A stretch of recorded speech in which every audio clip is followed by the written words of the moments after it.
i ystyried. Felly na i gyflwyno chydig bach yn y man, ond gyntaf sy'n licio croesawu Dr Caroline Coch. Mae Caroline yn byw yn Dyffryn Ogwen ac yn aelod o'r Gynulliad. A mae gwaith hi yn y maes yma wedi mynd â hi ar draws y byd. Dwi'n siŵr wneud hi ddeitha ni ychydig mwy am ei gwaith hi ro'n felly. Plis roi croeso i Carol. Dr Caroline.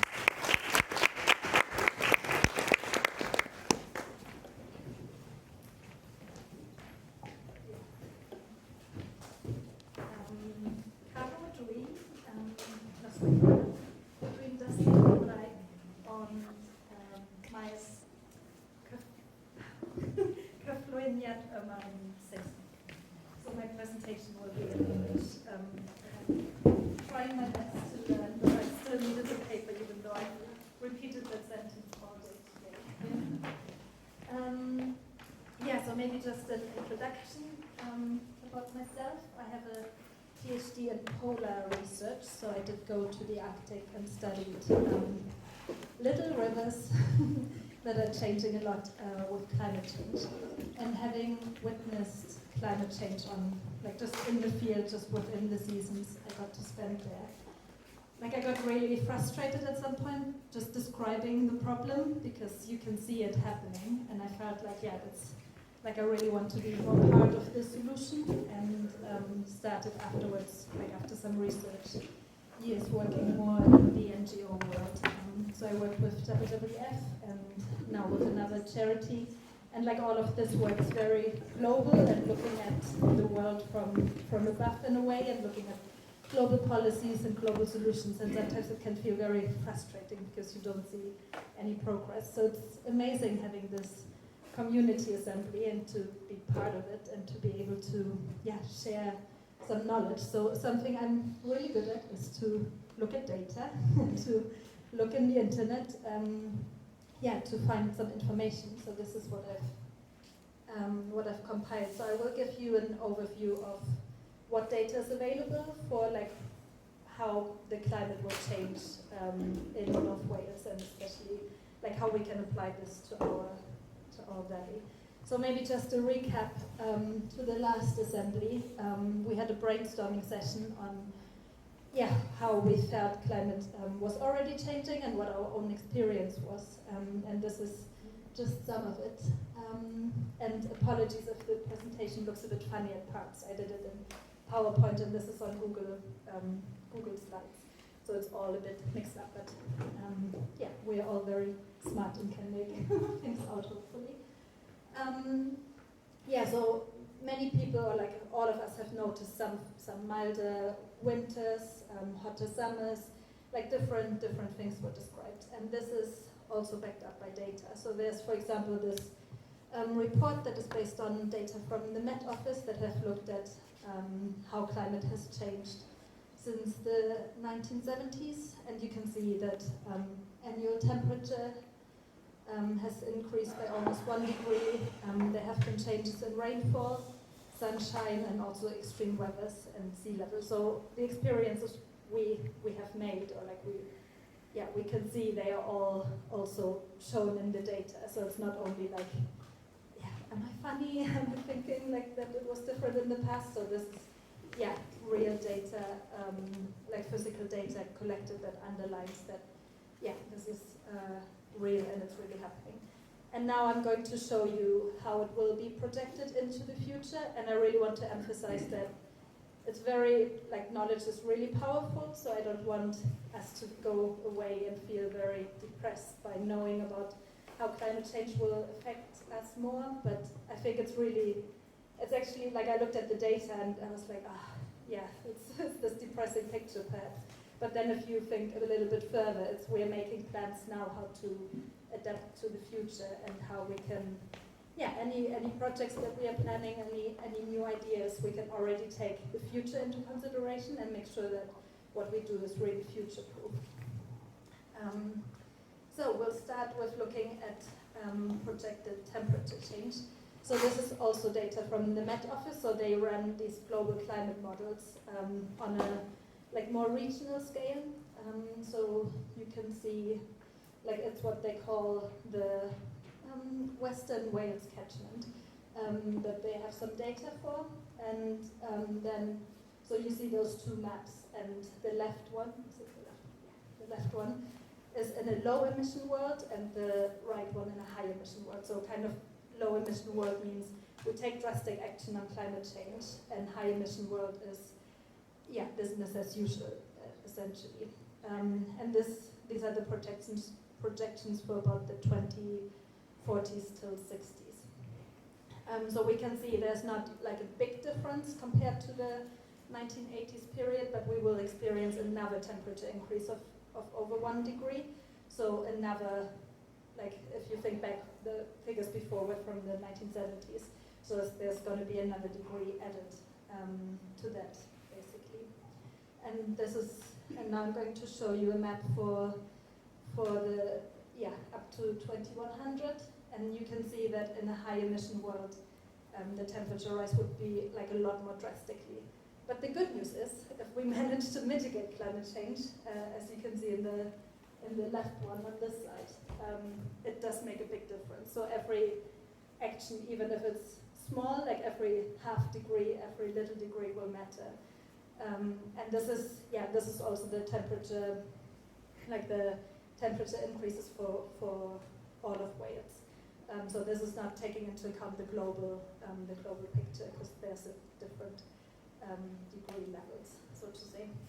So, but thinking about that, there's also, like the data also shows there's going to be more sunshine, so there's a lot of potential, for example, for solar, solar power, and so that's something to take into account. But also, like the data also shows that there would be more heat waves in the summer as well. So then looking at the summer rainfall, so like all the graphics I'm going to show you are always the same setup. So on the left side, like the left panel is always to the 2050s approximately, and then the other side is going to be to 2100. And we're always looking at low versus high emission. But generally we can say that by the 2050s, rainfall will further decrease. And I looked at summer rainfall specifically, and not only on the annual picture, because I think the seasonal one is very, very important. And then by 2100, we can see even a bigger decrease. And in the high emission world, again, you can see it would be like a lot, a lot less rain in summer than in the low emission world. And then looking at winter rainfall, there will be an increase in winter rainfall in both low emission and high emission worlds. So that's something that is projected to have more winter storms as well, that those are more likely. And then looking at the longer time scale to 2100, like even more increase in precipitation in the winter. So this is also really good knowledge. Like we know we are more prone to droughts in the summer, and there will be like a lot more rain in winter. So we can think about like about our gardens and about collecting water. And there's a lot of room for adaptation for all the projects.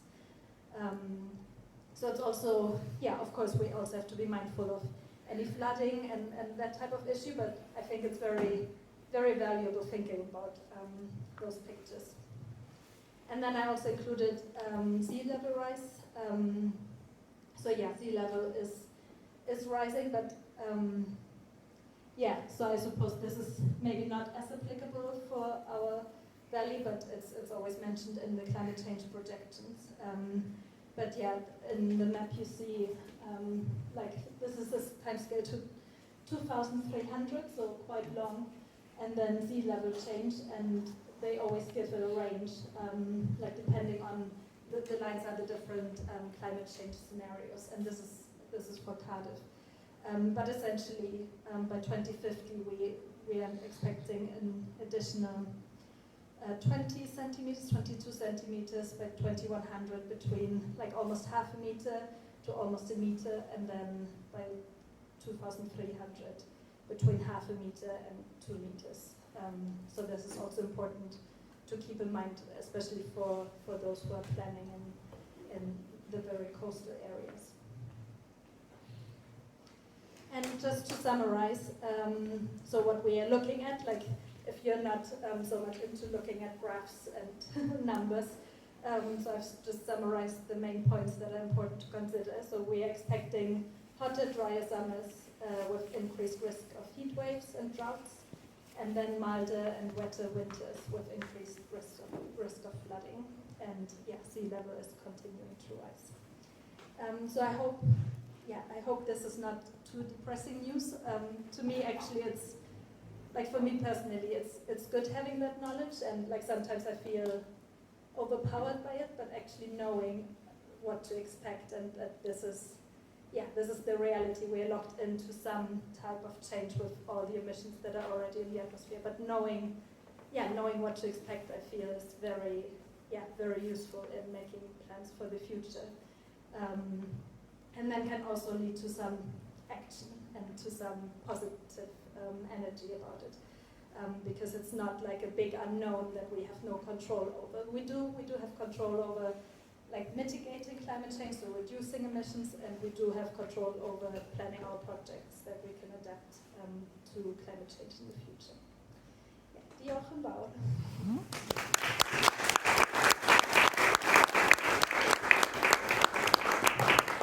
Diolch yn fawr iawn I Carol fanna am y cyflwyniad yna. Dwi'n meddwl, fel oedd Carol dweud, mae'n bwysig meddwl o gwybodaeth yn helpu ni wrth blaen I llunio. Mae'r bod yr chydig o'r wybodaeth yna yn gallu achos I gryder, ond mae'n danos y her sy'n blaenau ni. Da ni eisiau lleihau aralliadau CO2 yn amlwg, ond hefyd, yn edrych ni hefyd feddwl am beth sydd yn mynd I ddigwydd, beth sydd yn digwydd ar hyn o bryd, ac eich bod yna gynlluniad yn gallu gwneud I helpu ni o'r esgyn y newidiadau a helpu ni ffynnu yn ystod y newidiadau yna, a bod ni'n gallu blaen gynllunio wrth wybod beth sydd o'r blaenau ni. Felly, gobeithio bod y wybodaeth yna wedi bod yn defnyddiol iawn I ni wrth gynllunio ymlaen.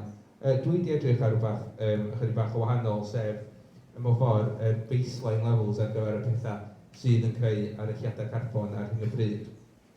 So, mae'r math yma ddata yn brin ar lefel Dyffryn Ogwen.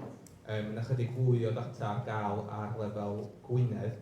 Felly gobeithio bod hwn yn mynd I fod yn ddefnyddiol wrth I ni edrych ymlaen. Ond un cyntaf gen ni ydy y defnydd o drydan I bob tŷ. So, be di hwn ydy faint o drydan da ni'n defnyddio yn Dyffryn Ogwen wedi rannu efo'r nifer o tai domestig sydd efo metr trydan, mesuriad trydan. So, dyma faint o drydan mae un tŷ cyffredin yn ddefnyddio. So, da ni'n gweld mae Dyffryn Ogwen ychydig bach yn uwch na cyfartaledd Cymru, ond dipyn yn llai na cyfartaledd Gwynedd o ran faint o drydan mae'n defnyddio. A hwn ydi faint o drydan mae rhywun yn defnyddio o'r grid mewn ffordd. Jyst gyda chi solar panels ar toch tŷ chi, a bod hwnna'n pweru'r tŷ yn automatic. Da chi ddim yn cymryd trydan ar grid, so pawb tŷ yn Dyffryn Ogwen yn dal solar panels ar toe tŷ nhw. Yn amlwg sa'r prif yna wedyn dod lawr ar gyfer y Dyffryn chi. Yn un peth ar gyfer Cymru a Gwynedd chi. Beth sydd gen I fama hefyd ydy egniad newyddadwy ar lefel sir. So dyma di faint o safleoedd gwahanol ar bob sir sydd yn creu egniad newyddadwy. So mae bob un tŷ sydd efo solar panels yn cyfri, mae bob un safle sydd efo melina gwynt yn cyfri, mae bob un safle hydro yn dod at y gilydd. So dwi'n gweld mae Gwynedd efo nifer go dda o safleoedd I gymharu efo siroedd eraill, a dyn nhw'n da ni heb rhannu hwn efo nifer o boblogaeth na'n byd. So, da ni gweld bod yna dipyn o safleoedd yn Gwynedd, just o dan 3,000. Ond hefyd bod gweddill Cymru yna dipyn o safleoedd ar newyddadwy ar draws Cymru, dy gwir. A wedyn hwn wedyn ydy capacity safleoedd yna, so faint o drydan mae'r safleoedd yna'n gallu cynhyrchu. Dwi'n gweld mae Gwynedd yn chydig llai sy'n golygu allan yna prosiectau bach sydd yn Gwynedd ar y cyfan. Mae Conwy yna rhyw prosiect enfawr yn Conwy yn amlwch ar y deg yna. Ond bod ni'n cymharu'n eitha da efo rhai o'r siroedd eraill wedyn hefyd chi. Diddorol gweld wedyn, os da ni'n edrych ar yr egniad newyddadwy yn Gwynedd, dyma di'r math o prosiectau sydd yma yn Gwynedd chi. So PVs heina ydy solar panels mewn ffordd.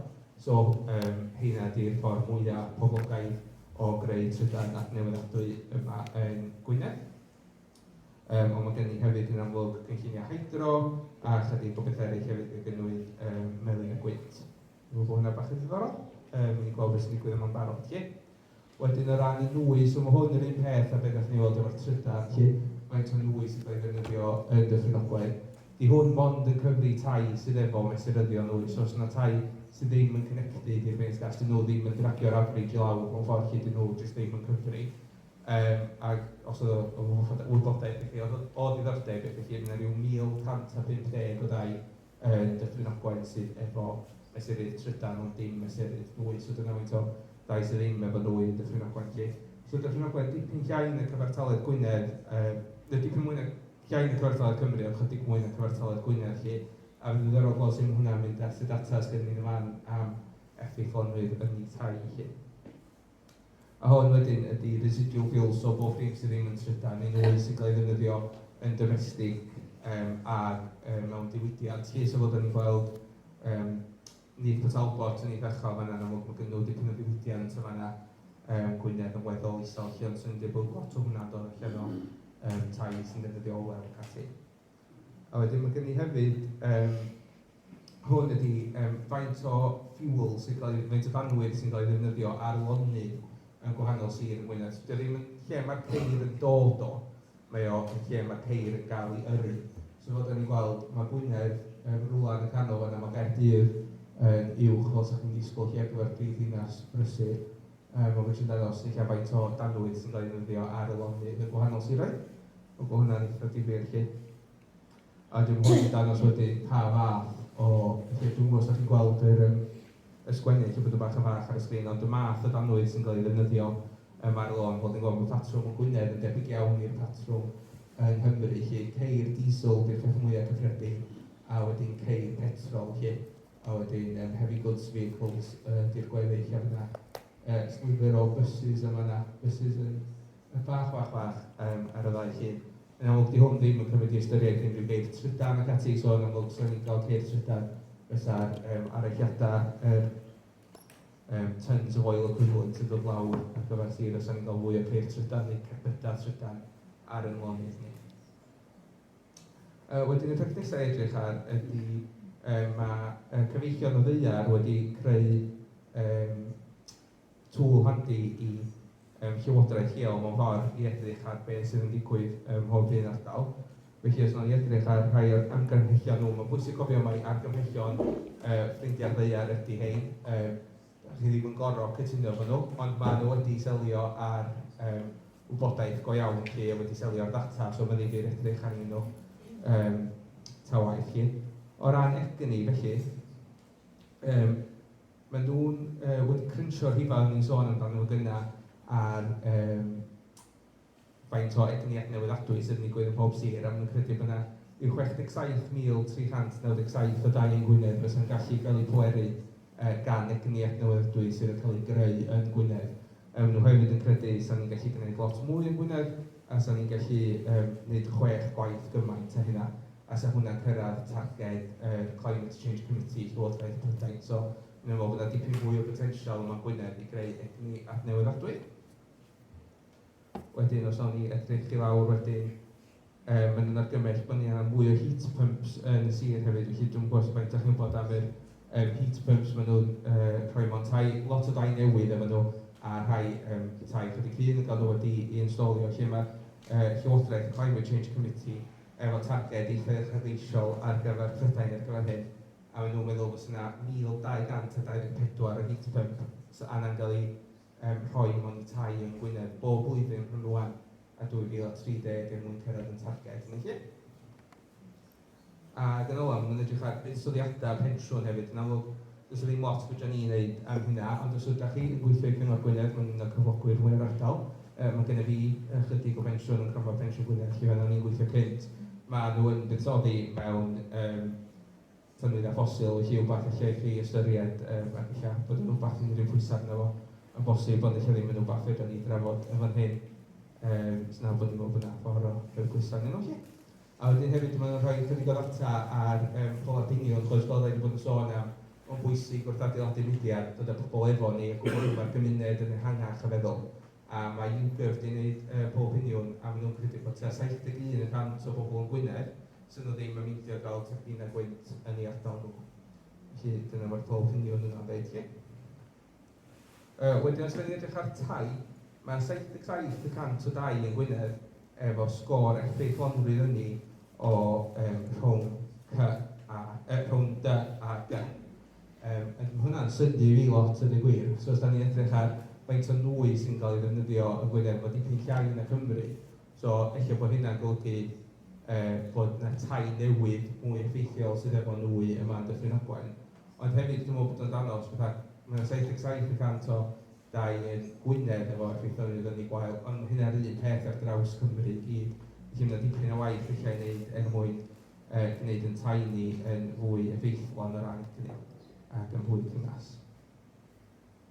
O ran gwastraff, mae'r darlun yn chydig bach yn well i. Yna 52% o wasgarth yn Gwynedd yn cael ei ail-ddefnyddio i ailgylchu neu gompostio. Y sir gorau yng Nghymru ydy 67% sydd yn nwy, so maen nhw'n daros bod yna len i ddal fyny. A mae cyfeillion y ddaear yn meddwl sy'n ni'n gallu ailgylchu 100% o'n gwastraff ni erbyn 2030. Felly mae hwnna'n amlwg yn lle eich allwn ni feddwl am syniadau i ailgylchu. Ac o ran dod o bobl efo ni hefyd, 99% o bobl yn Gwynedd yn dweud bod nhw'n gwneud ymdrech i ailgylchu. O ran trafnidiaeth, mae hwn yn difyr drwy'r ffaith yma. So mae 73% o bobl yn meddwl dylsyn ni yrru llai, ond 6% o bobl sy'n mynd i gwaith ar trafnidiaeth cyhoeddus.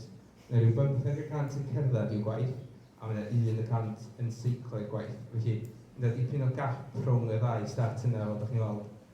Ond dwi'n un ohonyn nhw. Dwi'n un o'r pobl yna sy'n meddwl dylsyn ni yrru llai. Dwi'n gyrru llai? Na, eich ddim. So, da ni yna'n meddwl am beth eich i wneud o'n hawdd i'r bobl yna sisio gyrru llai, ond sydd ddim. Hwna eich un syniad sy'n dod allan ohono fo. O ran targedau hefyd, mae yna 93 pwynt gwefru ar gyfer ceir trydan yn Gwynedd. Mae'r Climate Change Committee meddwl dylsyn ni gael rhyw 545 erbyn 2030, felly dipyn o waith i feddwl am sut da ni'n gwneud hynna hefyd. Os da ni'n edrych ar natur, sgynnon ni ddim data natur ar gyfer Cynghora Cymru na phoblis di cyfeillion ddaear eich wneud hynna. Ac os da ni'n edrych ar iechyd hefyd, mae cyfeillion ddaear yn awgrymu bod ni'n bwyta llai o gig ac yn eich llaeth. Mae fyny chi, os da chi'n meddwl bod hwnna yn blaenoriaeth yma yn Dyffryn Ogwen, eich ni gael sgwrs ydych chi isio, ond da ni ddim yn gorfod gael sgwrs gwaith chi. A mae hefyd yn nodi bod 23% o bobl Gwynedd mewn tlodi tanwydd, ond mae'r data yna chydig bach yn hem, a chydig o'r data yma'n dod o cyfrifiad 2011, so gobeithio gan ni fwy o data up-to-date erbyn y flwyddyn nesaf. Felly dyna ni golwg ar y data dwi wedi cael chi. Os da chi'n ymwybodol o unrhyw ffynhonellau eraill da chi'n licio rannu, dwi'n meddwl peth gorau i wneud ydy os wnewch chi e-bostio'r ffynhonellau draw ata i, a nawn ni drio dod yn nhw gyd at ein gilydd, a nawn ni rannu hwnna dros e-bost wedyn rhwng y cynulliad yma a'r cynulliad nesaf. Felly os di pobl eisiau rhannu fwy o data, dwi'n siŵr sy'n ni wrth yn bod gwneud, bydd pobl sy'n eisiau sbio efo, pobl sy'n ddim sy'n rhaid i chi, achos dydy graphs ddim ar gyfer llaw, a dwi'n meddwl fydd ddim lot fwy o graphs heno. Felly, mae hefyd yn bwysig cofio bod dim ond rhan o'r stori ydy'r data. Chi ydy'r bobl sy'n byw yn Dyffryn Ogwen, chi sy'n gweld pethau, chi sy'n clywed pethau, chi sy'n siarad efo pobl, chi sy'n sylwi beth sy'n digwydd yn yr ardal. Chi sy'n rhan o'r gymuned, rhaid i chi drystio weithiau beth ydych chi'n weld, rhaid i chi trystio'ch gredd chi. Weithiau mae data'n man da i gychwyn, a wedyn dod fyny efo'r syniadau ar ôl gweld y data, ond weithiau eich gredd chi ydy'r ffordd gorau i gychwyn, a bod ni'n ffeindio'r data wedyn i bacio fyny'r gredd. Mae profiadau personol yn ofnadwy o werthfawr ac yr un mor werthfawr y data, so dwi'n meddwl bod hwnna'n peth bwysig i ni gofio hefyd wrth i ni gynllunio. Nid data di bob dim, mae'n bwysig gwrando weithiau ar ein gredd ni.